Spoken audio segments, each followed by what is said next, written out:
Всем привет! Сегодня я хочу с вами поговорить про акварельную бумагу, про то, каких видов она бывает, как ее выбрать, исходя из вашего бюджета и предпочтений. Покажу свои работы на различных видах бумаги и поделюсь своим опытом и мнением. Поехали! Когда я вообще решила начать рисовать акварелью, то я и понятия не имела, что есть огромный вид акварельной бумаги, что вообще для акварели нужна какая-то там своя бумага. Казалось, бумага, и вообще какая может быть в ней разница. Но оказалось, что нет, разница есть, и она довольно-таки принципиальная. Потому что если вы неправильно подберете бумагу, то вы рискуете получить на выходе абсолютно не ту работу, к которой стремились. Вообще на бумаге нельзя экономить. Если вы располагаете бюджетом, то выбирайте сразу хорошую бумагу. Не скупитесь. И сразу вам хочу сказать, что забудьте про всякие альбомы, про бумагу для принтера и такую же подобную. Эта бумага не подходит для акварели вообще абсолютно никак. Все, забыли про нее, ее можно использовать только для каких-нибудь там скетчей, набросков быстрых. Или, например, я такую бумагу использую для чернового эскиза. Делаю черновой эскиз и потом уже переношу его на акварельную бумагу. Ну, в принципе, только для этого и подойдет бумага для принтера. Ну, и для принтера, естественно. И все. Я рисую в основном на бюджетной бумаге, не, конечно же, на самой дешевой. И хочу вам рассказать и показать. Итак, вообще у нас бумага делится по составу. Это хлопковая, целлюлозная и смесовая бумага. То есть в которой присутствует процент хлопка какой-то и целлюлозы. Бумага бывает по плотности, делится на бумагу маленькой плотности, да, и высокой плотности. То есть это граммовка бумаги. Вот, например, здесь написано бумага 200 грамм на метр квадратный, плотность этой бумаги. Для акварели я рекомендую использовать бумагу плотностью не меньше, чем 200 грамм. Иначе вы рискуете получить совсем не тот результат, к которому вы стремились. Такая бумага не будет выдерживать акварель, не будет выдерживать воду, она пойдет катышками, она будет серой, сразу же становится грязной, и никакого удовольствия от рисования акварелью вы не получите. Также бумага у нас делится по фактуре зерна на гладкое, среднее и крупное, и по прессованию. Бумага есть горячего прессования и холодного прессования. Теперь давайте пройдемся по каждому пункту. Итак, бумага у нас бывает по составу, значит, это хлопковая бумага. Вообще к основным свойствам хлопка относится то, что можно на хлопке рисовать большим количеством слоев. Эта бумага хорошо держит воду, она хорошо впитывает краску. В этой бумаге у вас есть возможность прорисовать много различных деталей и не бояться, что у вас краска смешается и превратится в грязь. Краска, она, получается, проникает в слои вглубь бумаги и закрепляется там и держится. На этой бумаге работать на самом деле очень удобно, если у вас такие работы, которые требуют детальной прорисовки, если вы стремитесь там к реализму, например, да, бумага просто идеально подойдет. Это получается у меня фирма Малевич, это Баахонг, это тоже Баахонг, это Гамма. Это все бумага стопроцентный хлопок, 300 грамм. Она вот такая плотненькая. Также бумага у нас бывает смесовая. Вот, например, вот эта работа выполнена на такой бумаге. Вот эта работа и вот эта работа. Тоже смесовая бумага. Здесь у меня 50% хлопка, 50% целлюлоза. Бумага более сильно гнется. Бумага эта тоже хорошо держит воду, как и хлопок. На ней можно делать ровные заливки, можно размывать что-то. Такая очень довольно-таки приятная бумага на самом деле для работы. Можно вот рисовать пятнами, оставлять пятна. Если не хотите пятна, то размывайте границы. Вот, например, тот же самый хлопок, который стопроцентный, да, здесь можно размывать границы через какое-то время, как вы нарисовали. Хлопок дает эту возможность размывать, что-то там корректировать. Не глубинные, конечно, первые слои, да, самые, но возможность такая есть. Можно рисовать так вот гладко, можно рисовать с пятнами, то есть, ну, как вам больше нравится, как вашей душе угодно. И есть целлюлозная бумага. Вот это, например, выполнено у меня на целлюлозе. Вот это тоже целлюлоза. И вот это тоже выполнено на целлюлозе. Я думаю, наверное, разница с хлопком заметна.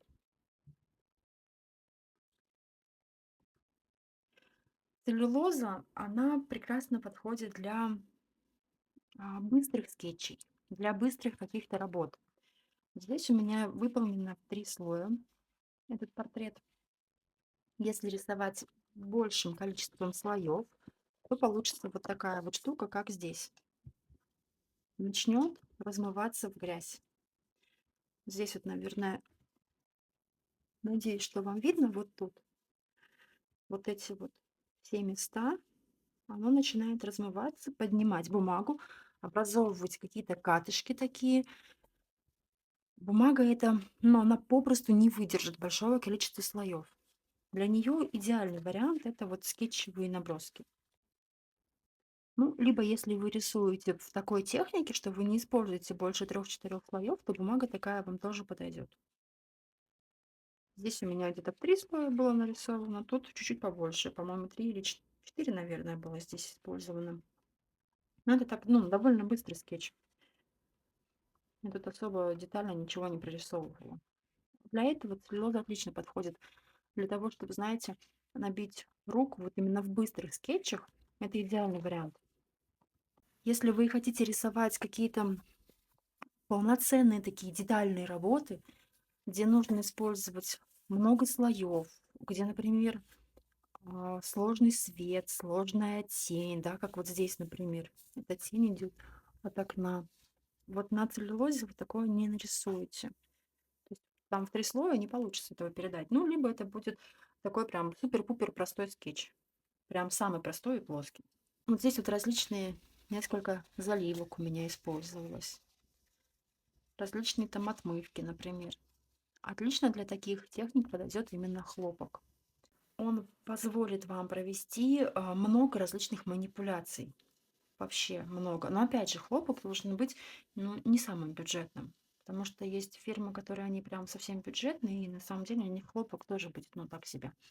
Вообще, очень часто рекомендуют хлопок фирмы Fabriano, фирмы Arches, фирма Lana. Очень хвалят, говорят, что это, ну, прекрасная фирма, прекрасная бумага. Если честно, это дорогая бумага, я на такую не рисовала, поэтому какие-то супер-пупер подробных комментариев я вам дать не могу. Просто могу сказать о том, а, какие отзывы я читала. У меня хлопок фирмы Малевич. Это фирма Гамма. Это Балахонг. Вообще, если честно, мне больше всего нравится рисовать на фирме Малевич. Хотя это очень капризная бумага, прям очень капризная она. Она не любит малярный скотч, она не любит лишние стирания. Вот это вот все она не любит. Но мне очень нравится фактура у этой фирмы. Это среднее зерно.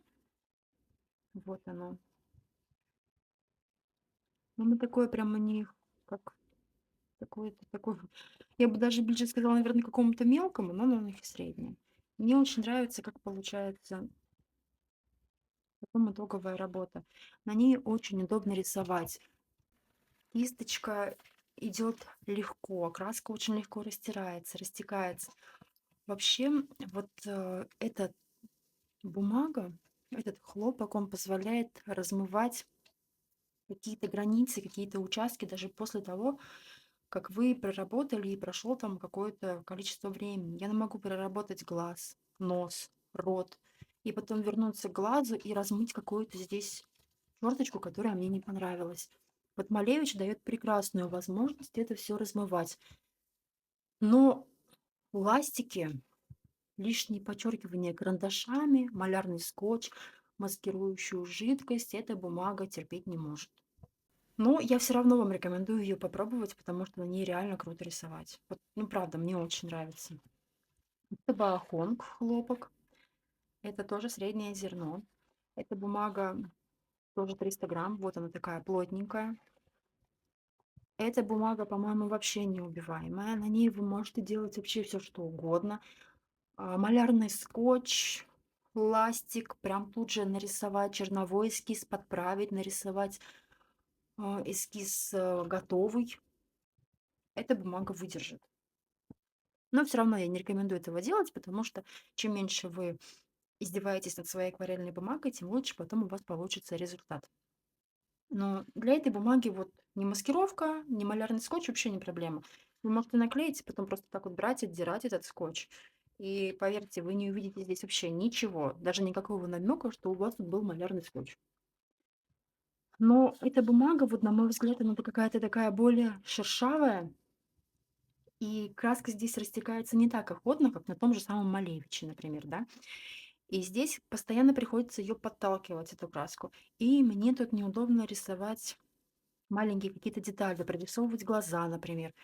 Такое ощущение, что кисточка постоянно вот эту текстуру задевает и тормозится. Но, повторюсь же, опять она вот выдержит все ваши манипуляции. 100 500 слоев. Как я говорю, можно завернуть в него бутерброд, поставить чай и потом спокойненько на ней нарисовать. К качеству хлопка относится еще то, что она впитывает краску, и после того, как вы порисуете, нарисуете, а, насыщенность потом при высыхании упадет. Это обязательно нужно учитывать при ваших работах. Это хлопок баохонг, это сатин, это мелкое зерно. Сатин — это бумага горячего прессования. Воду она держит нехорошо. Вода впитывается сразу же, она практически сразу же высыхает. Если на среднем зерне холодного прессования вы можете нанести воду и рисовать по-мокрому значительное количество времени, то сатин вам не позволит этого сделать. Здесь нужно сразу. Нанесли, например, воду и тут же проработали детали, либо сразу же размывать границы. Вот здесь, например, я не успела размыть границу сразу, что-то там я отвлеклась, и вот, пожалуйста.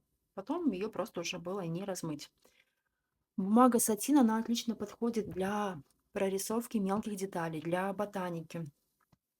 Художники, которые рисуют ботанику, они очень любят ее использовать, потому что на ней реально можно прорисовать, например, малюсенькие там какие-то черточки, там стебелечки, листочки. В этом плане она просто идеальна. Это хлопок фирмы Гамма. Тут тоже 300 грамм в этом хлопке. Тоже среднее зерно у нее. Вот оно вот немножечко такое. Ну, как вы можете заметить, да, у производителей среднее зерно, но оно выглядит, ну, примерно в чем-то одинаково. Ну, кажется, что у них у каждых свое представление о том, как примерно должно выглядеть среднее зерно. Среднее зерно, кстати, считается универсальным зерном для художников. Вот, кстати, на бумаге фирмы Гамма мне понравилось тоже рисовать. Она прекрасно переносит малярную ленту, прекрасно переносит маскировочную жидкость, она не сдирает верхние слои. Эта бумага прекрасно держит воду, долго держит воду. Вы можете нанести там вот слой воды, ну, промочить бумагу, рисовать, рисовать, рисовать. И вам уже вроде бы нужно, чтобы она высохла, а она еще не просыхает. Это и хорошо, и плохо. Краска ведет себя очень податливо. Она растекается просто прекрасно. Не надо постоянно там, знаете, как вот на баохонге там подгонять там лишними движениями. Нет. Здесь как будто краска сама прекрасно понимает, куда ей нужно стремиться. Но эта бумага, она не дает возможности размывать края после того, как прошло какое-то там значительное, например, количество времени. Малевич, на нем можно размыть. Вот эта бумага не дает этого. Но, опять же, мне очень понравилось на ней рисовать. На бумаге, которая смесь 50% целлюлозы и 50% хлопка, она держит воду, в принципе, тоже неплохо. Но вода здесь все равно она высыхает быстрее, чем хлопок. Здесь также можно размывать границы, можно не размывать границы, как вашей душе угодно. Краска здесь мне тоже понравилась, как себя ведет. Она легко растекается, легко можно ей управлять. Я вот рисовала на ней сначала вот на А4 формате, потом попробовала на А3 формате. Мне нравится. Эта бумага, так как она смесь, то она впитала в себя свойства хлопка и свойства целлюлозы. И она краску не сильно съедает, как хлопок, например. И здесь получается, что вы видите на своей палитре в растяжке, вот примерно то же самое останется здесь. А хлопок, он может значительно съесть цвет краски. Это обязательно нужно учитывать. Возьмем целлюлозу. Целлюлоза, она воду, можно сказать, не держит. Высыхает она очень-очень быстро, и поэтому здесь надо работать тоже, в принципе, быстро, да, сразу осознавая, что вы хотите нарисовать и где что показать. Если вы рисуете портреты, то желательно подготовить уже палитру, чтобы были намешаны все цвета, и сразу рисовать. Больше чем 3-4 слоя на целлюлозе делать не надо. Бумага этого не выдержит, пойдет катышками. У нее краска, она не проваливается внутрь, вглубь бумаги, как, например, на хлопке. По сути, краска остается на поверхности. Поэтому, когда вы рисуете, ждем, пока просохнет один слой, потом наносим другой. Цвет целлюлоза не съедает. То же самое, как вот здесь, где 50% хлопка. Здесь цвет сохраняется еще лучше. То есть какой цвет видели, такой нанесли, такой и остался. Ну, в этом целлюлоза хороша. И если вы рисуете быстрые скетчи, она прекрасно вам подойдет. А также у нас бумага делится по плотности. Ну, как я вам уже говорила, не стоит использовать бумагу, которая меньше, чем 200 грамм. Это абсолютно бессмысленное занятие. У меня вот есть такой скетчбук. Здесь 70 грамм на метр квадратный. Это очень тоненькие листы. Я его использую для таких вот скетчей простых. Здесь я вам покажу, что будет, если нанести на нее краску. Вот. То есть эта бумага вообще не предназначена ни для какой краски. Здесь рисовать только карандашом, какие-то наброски. Причем даже здесь, в принципе, если вы будете рисовать ручкой или каким-нибудь линером, то это все будет отпечатываться на обратной стороне. Вот они, рисунки. Понятное дело, что для акварели такая бумага вообще не подойдет. Это целлюлоза. Здесь у меня 300 грамм плотность. Это 230 грамм. Она вот так вот скипается. Здесь 200 грамм. Она тоже вот так скипается. И здесь, в этом скетчбуке, тоже у меня 200 грамм.